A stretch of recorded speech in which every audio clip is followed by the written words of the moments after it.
Jack Palance. 10 unbelievable but documented stories. He did one-armed push-ups on the Oscar stage at 73 in a tuxedo, live on TV. Millions watched, and Billy Crystal threw out his script on the spot. But here's what they never told you.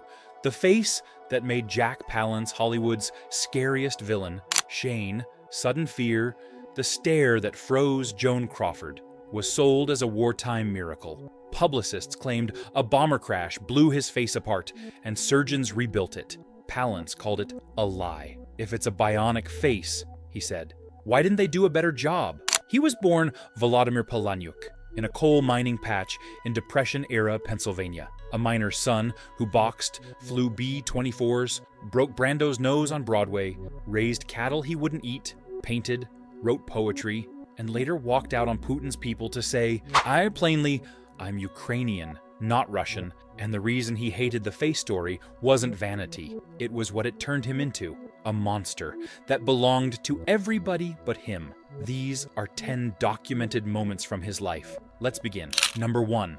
He learned to hate in the coal mines of Lattimer. This is where everything started, not with anger, but with exhaustion. The kind that seeps into a family and never quite leaves. Volodymyr Ivanovich Palahniuk was born on February 18, 1919, in Lattimer Mines, Pennsylvania. His parents were Ukrainian Catholic immigrants who settled in one of the harshest industrial landscapes in America, a house built around exhaustion, where the father left before sunrise and came home coughing. His father, Ivan, worked the anthracite mines for 39 years. The family was forced to buy groceries at the company store at inflated prices when cheaper goods were available right down the road. Young Volodymyr worked in the mines himself as a youth. That's not a backstory, that's a pressure cooker. Lattimer Mines was the site of the Lattimer Massacre of September 10, 1897, just 22 years before Palance's birth, when a sheriff's posse gunned down 19 unarmed, striking immigrant coal miners, most of them Slavic. The Palahniuks lived and worked among the same community that remembered the shootings like yesterday. Palance would later recall his childhood with complicated affection. He said, I had a good childhood, like most kids think they have. It was fine to play there in the third-growth birch and aspen, along the sides of slag piles. But he also said, I learned how to hate when I was a kid, in the hard coal mines. His father, Ivan, would die of black lung disease in 1955. The mines gave Palance his toughness, his anger, and the face the world would never stop staring at. His escape came through a football scholarship to the University of North Carolina. He left after 2 years, disgusted by the commercialization of the sport. Then he turned to boxing. Number 2. He fought as a professional heavyweight named Jack Palance. He didn't talk about boxing the way other actors talked about their tough guy credentials. To him, it wasn't a story, it was a job that hurt. Before Hollywood, before Broadway, Palance fought as a professional heavyweight out of Hazleton, Pennsylvania, under the name Jack Palance. His self-reported record was 15 consecutive wins, 12 by knockout. But BoxRec shows only one sanctioned fight, a 4-round decision loss to future heavyweight contender Joe Baxi in December 1940. The rest were likely unsanctioned club bouts in coal mining towns. The legend that he fought Joe Louis is a confusion with Joe Baxi that persisted for decades. His own assessment was characteristically dry. Then I thought, you must be nuts to get your head beat in for $200. The theater seemed a lot more appealing. That one sentence tells you everything about how his mind worked. Brutal honesty, delivered flat, with a shrug. But boxing left its marks. The ring gave Palance a physicality and a menace that couldn't be taught in any drama class. When he played dangerous men on screen, he wasn't entirely acting. He knew what it felt like to hit someone and to get hit. Number 3, the crash, the face, and Hollywood's greatest lie. This is the story that defined him, and the one he spent his whole life trying to outrun. After enlisting in the Army Air Forces in 1942, Palance trained as a co-pilot on B-24 Liberator bombers. Not pilot, as commonly reported. During a training flight, sources disagree on location, his bomber suffered engine failure and crashed. According to the studio version, he bailed out of a burning aircraft and suffered severe facial burns, requiring extensive plastic surgery. The reconstructed face became the weapon that launched an entire career playing Hollywood's most frightening villains. That was the story for decades, and Palance hated it. On national television, he said, "I know I'm no beauty, but these are the Estonian features I was born with." He even got the ethnicity wrong on purpose. He was Ukrainian, not Estonian, just to prove how little the truth mattered to anyone.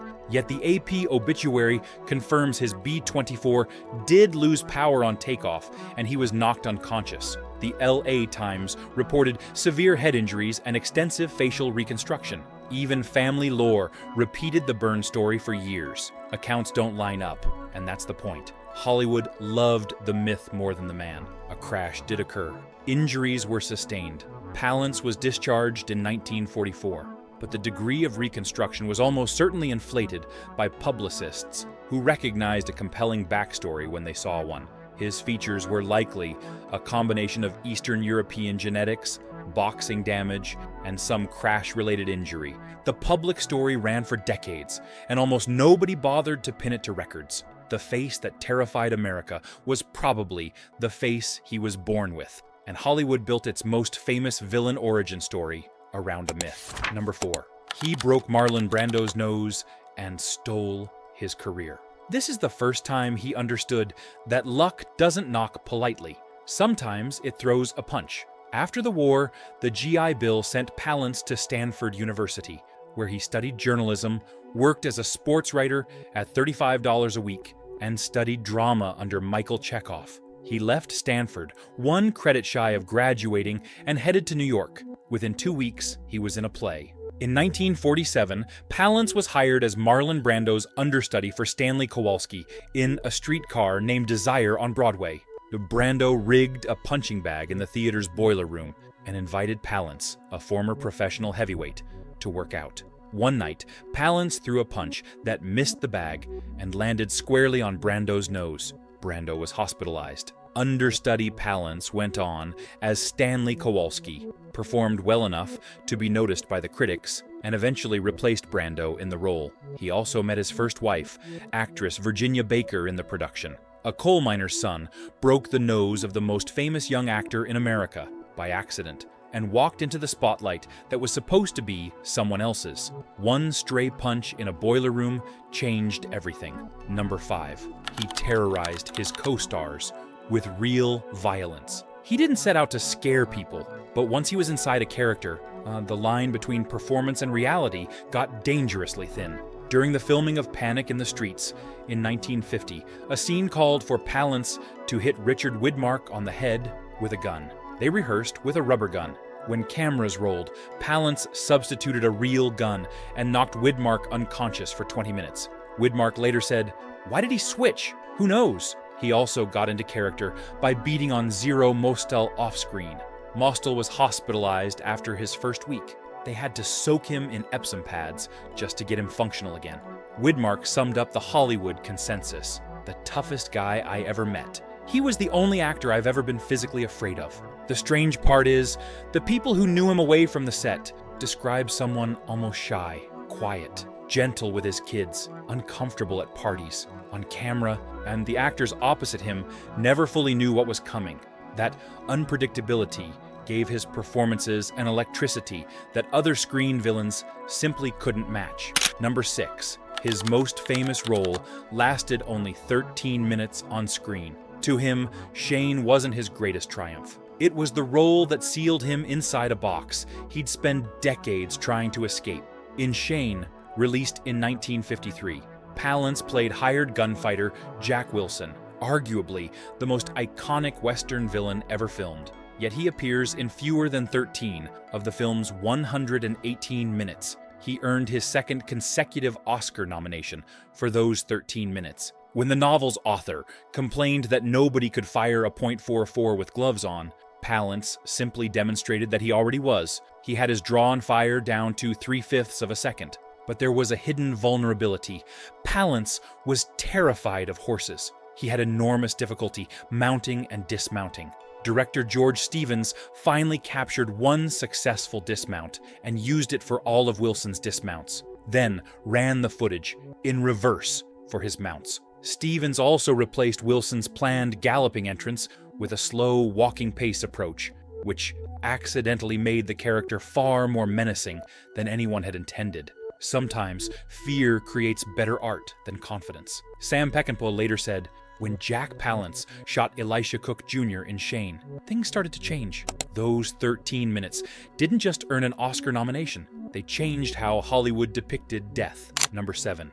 Elia Kazan betrayed him, and the man who replaced him beat him for the Oscar. What Kazan did next didn't just cost him a role, it cost him trust. And Palance wasn't the kind of man who gave trust twice. After directing Palance in his film debut, Elia Kazan essentially promised him the role of Eufemio Zapata in Viva Zapata, opposite Marlon Brando. Then, Kazan changed his mind and cast Anthony Quinn, the same actor Palance had already understudied in the Streetcar Touring Company. The betrayal was complete when Quinn won Best Supporting Actor for the role, in the exact same category and ceremony where Palance was nominated for Sudden Fear. Quinn beat Palance with the very part that had been promised to Palance. Quinn would later star in the film version of Requiem for a Heavyweight, another role Palance had originated on television. That's not bad luck, that's a pattern.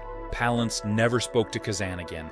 His Sudden Fear co-star, Joan Crawford, initially resisted casting him, and they barely spoke off camera. But the tension produced a film that François Truffaut called one of the most efficient thrillers he had ever seen. It earned 4 Oscar nominations, including Palance's first. Number 8. He waited 40 years and then did one-armed push-ups on the Oscar stage. He didn't do it to be funny. He did it because after 40 years of being overlooked, words weren't enough. Palance was nominated for Best Supporting Actor for Sudden Fear and Shane in back-to-back years. He lost both times. Then Hollywood forgot about him. He spent decades in European B-movies and spaghetti westerns. He later said, "In Italy, everyone on the set has a drinking cubicle, and no one is ever interested in working after lunch. That's a highly civilized way to make a movie." He liked privacy more than applause. Europe gave him both. Television repeatedly saved him. His performance in Rod Serling's Requiem for a Heavyweight on Playhouse 90 in 1956 won him an Emmy and a Peabody. His 1974 TV Dracula was the first to merge the Count with Vlad the Impaler, an innovation Coppola borrowed wholesale in 1992. His hosting of Ripley's Believe It or Not from 1982 to 1986 reintroduced him to a new generation. His daughter Holly served as co-host. Then came City Slickers in 1991. Nearly 4 decades after his last Oscar nomination, Palance won Best Supporting Actor. He worked on the film for only 10 days. When Palance originally had a scheduling conflict, the production turned to Charles Bronson. Billy Crystal called Bronson, who exploded, "I'm dead on page 53. How could you do this? Nobody kills Charles Bronson. Didn't you see my Death Wish movies? I don't die." Bronson's final response, "F you, I'm dead," and he hung up. Palance freed himself and joined the cast. At the ceremony, age 73, Palance opened with a line from the film, "Billy Crystal, I crap bigger than him." Then he stepped away from the podium and performed 3 one-armed push-ups on the Dorothy Chandler Pavilion stage in his formal suit before 40 million viewers. When asked later, he said, "I didn't know what the hell else to do." Crystal and head writer Bruce Valanche scrapped their script on the spot. Crystal improvised running gags the rest of the night. Palance was backstage on the Stairmaster, had bungee jumped off the Hollywood sign, had fathered all the children in a production number. The writers won Emmy Awards for a telecast they rewrote live. Palance also referenced a producer who'd told him in 1949 he'd win the Oscar. He said, 42 years later, he was right. How the son of a bitch knew. Afterward, Palance approached Crystal at the reception. "Billy Crystal, who thought it would be you?" It was his way of saying thank you. America laughed at the push-ups, but Palance wasn't doing it to be funny. He was doing it because a 73-year-old man needed the world to know he was still standing. Number 9. Hollywood's scariest villain was a vegetarian poet who couldn't eat his own cattle. It's hard to reconcile the man who scared moviegoers for 40 years with the man who couldn't bring himself to eat a cow. But that's exactly who he was. He owned a 1,000-acre cattle ranch in California's Tehachapi Mountains and a 500-acre farm near his Pennsylvania birthplace. Yet he was a committed vegetarian. He walked among the cattle and said, "These little ones, they'll run after you like a dog." The man who knocked Widmark unconscious with a real gun couldn't hurt an animal. He had been painting since the late 1950s, creating impressionist landscapes that sold for over $20,000. In 1996, at 77, he published The Forest of Love, romantic blank verse poetry filled with his own drawings. He signed copies with lots of love and a little face sketch. He said the book existed for one purpose, the need to say something. Everyone who knew him privately said the same thing. In Peter Borisow's words, in life, he was an exceptionally gentle, sensitive and sentimental person. In Hollywood, everyone liked Jack. His second wife, Elaine Rogers, 5'1.5" to his 6'4", was the one person who could tell him what to do, and he'd do it. She was the reason he did City Slickers. She said, "Jack didn't want to do the film. I read the script and told him he needed to do it." She also said, "He could be very intimidating, but at home he was not. He took out the trash whenever I told him." The greatest tragedy of his life was the death of his son, Cody, from melanoma in July 1998, at age 42. At Cody's memorial, Palance began to speak about his boy, only to raise his hands to his face and run off in tears. His ranch brand was an H with a B and a C woven around it, the initials of his 3 children, Holly, Brooke, and Cody. That brand wasn't a logo. Yeah, it was a father holding his kids close, the only way a private man knew how. Number 10. He walked out on Vladimir Putin to defend Ukraine. He'd been waiting his whole life to say this out loud, and at 85, he wasn't going to whisper. In 2004, at a Russian film festival in Hollywood, the 85-year-old Palance was offered the title of People's Artist by representatives of Vladimir Putin's Russia. He refused it publicly, stood up and declared, "I feel like I walked into the wrong room by mistake. My parents were born in Ukraine. I'm Ukrainian. I'm not Russian. So, excuse me, but I don't belong here. It's best if we leave." He and his entourage walked out. This wasn't a momentary gesture. He served as chairman of the Hollywood Trident Foundation. He worked with Chernobyl orphans. He helped interview survivors of the Holodomor. He petitioned for fair elections in Ukraine. He narrated the 2003 documentary Between Hitler and Stalin, Ukraine in World War II. 20 years before the invasion, an 85-year-old coal miner's son stood up at a Hollywood reception and said, "I'm Ukrainian. I'm not Russian. That's not politics. That's identity." And he carried it from the mines of Lattimer to the last day of his life. Jack Palance died on November 10th, 2006, at his daughter Holly's house in Montecito, California.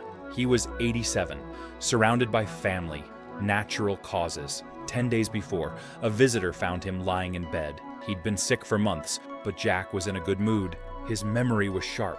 He was smiling and making jokes. Bandura music was playing quietly in the room. The bandura, a Ukrainian stringed instrument, was the last sound keeping him company.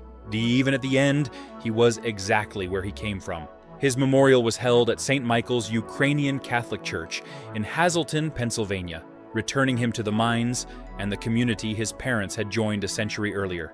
His ranch contents were auctioned that October, more than 2,500 items that raised over $700,000. Billy Crystal said, "The one-arm push-ups will link us together forever, and for that, I am grateful." He crawled out of a coal mine, boxed for money, survived a bomber crash, broke Brando's nose and stole his spotlight, played the most iconic Western villain in 13 minutes, while terrified of horses, came back at 73 and did push-ups on live television, raised cattle he wouldn't eat, and signed poetry with lots of love. His daughter Holly put it best. You have to remember that he clawed his way out of the mines. A lot of what he calls manhood is the simple love of privacy. He didn't want to be a myth.